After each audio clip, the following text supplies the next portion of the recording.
foi este misterioso João Ramalho? Na visão de alguns historiadores, um traficante de índios. Na visão de outros, um escravocrata de índios. Na visão de outros, um degredado fugido da corte de Portugal, que cumpriu o degredo por passar segredos da corte. E aí foi solto nas costas de terras brasileiras. Segundo alguns historiadores, ele era casado lá com Catarina Fernanda das Vacas, filho de João Maldonado, nascido em Vouzela, a província de Viseu, Beira Alta, onde outros dizem ter nascido em 1430, outros em 1493, cheio de controvérsias.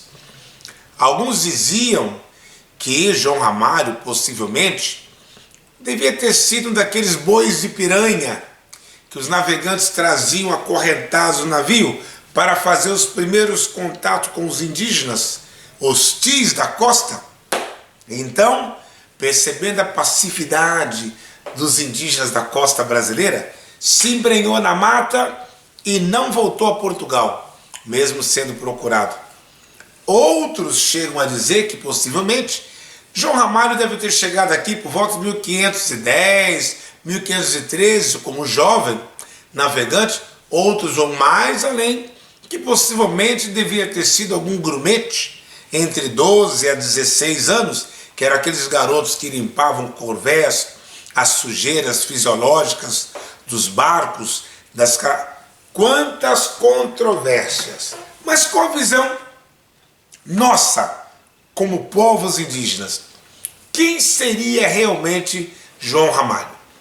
Agora sim, a história começa a ferver, as especulações daqueles que tanto se interessaram em saber quem foi esse homem, que na nossa ótica indígena mereceria o mérito de ter sido ele o fundador do Brasil, não Cabral.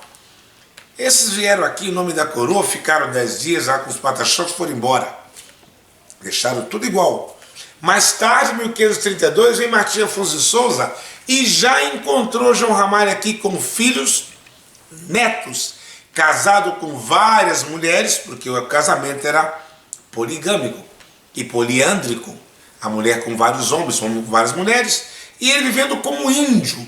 Suas roupas se acabaram, vivendo nus, falando a língua, subindo e descendo a serra de Paranapiacaba, em perfeita harmonia com o cacique Tibiriçá. E seu irmão, da aldeia de Ururaí, São Miguel atualmente, chamado Piquerubi. E o outro irmão de Tibiriçá também, da aldeia de Jurubatuba, Caiubi. João Ramalho transitava entre as grandes lideranças, conquistando assim um respeito de todas elas, a ponto do cacique Tibiriçá permitir que ele se casasse com uma das suas filhas, a então chamada Mbusi, erroneamente pelos portugueses dita Bartira. Que na nossa língua não tem Barberbir.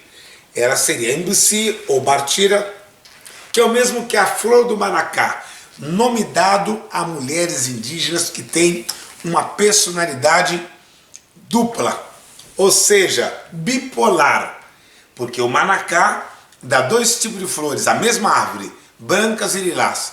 Mulheres que de dia levantam às vezes cheio de paz e tem dia que extremamente ciçanhudas. Essas bipolares receberiam o nome de Bartira, ou melhor, Mbusi, flor do Manacá. E essa senhora que os portugueses mais tarde reconheceram, e para oficializar o casamento dele com apenas uma das mulheres, senão a Igreja Católica não aceitaria, mudaram o nome para Isabel Dias.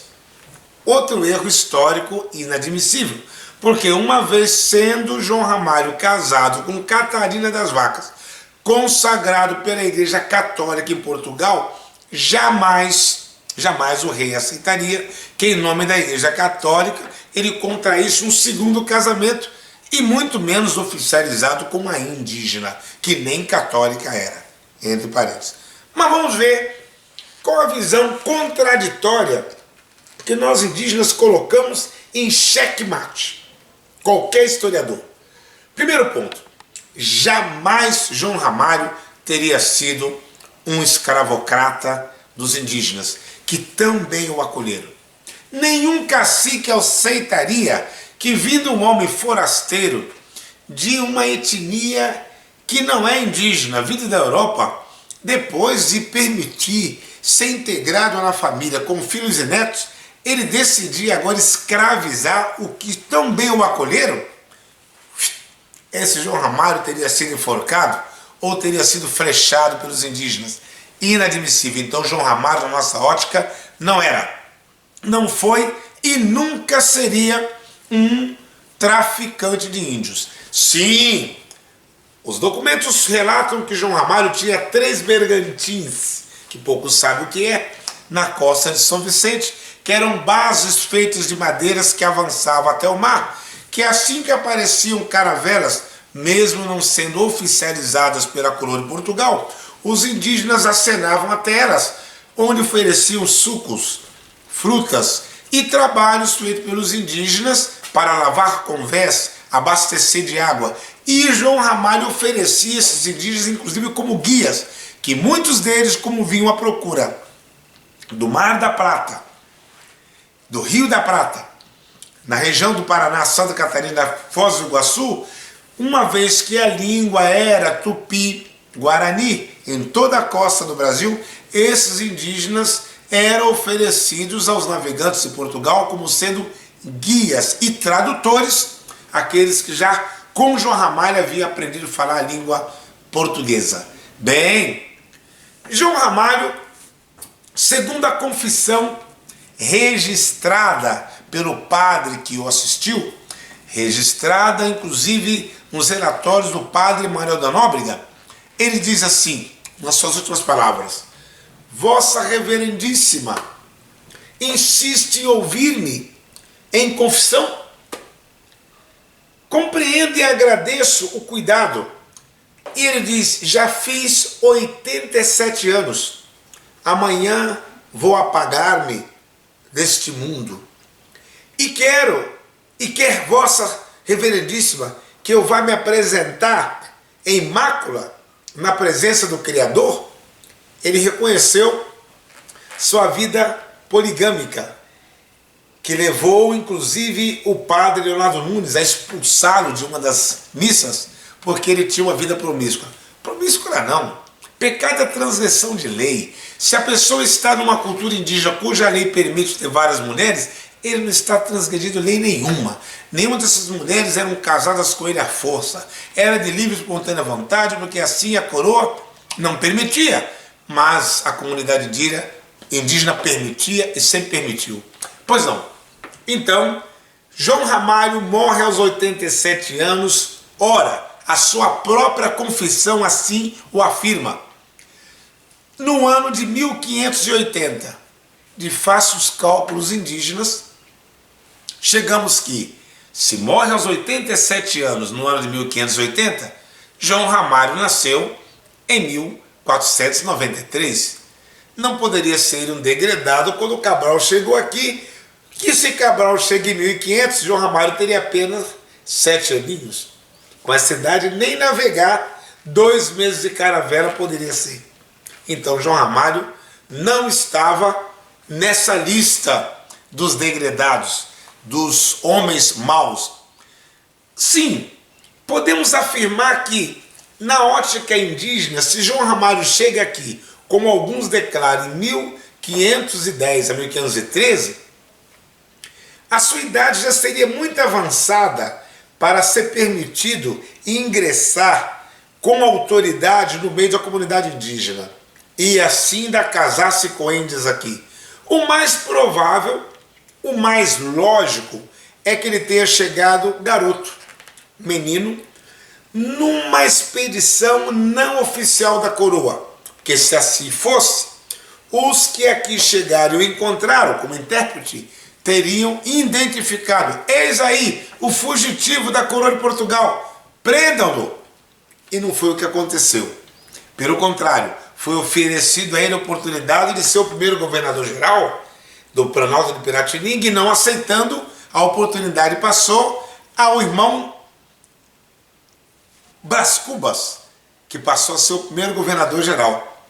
Então, João Ramalho, seguramente, se viesse aqui com expedições não oficiais, bancada por muitos empresários, o que era muito comum, e chegando às costas do Brasil, mesmo diante de um conflito que levasse os adultos que o acompanhassem à morte, ele seria poupado.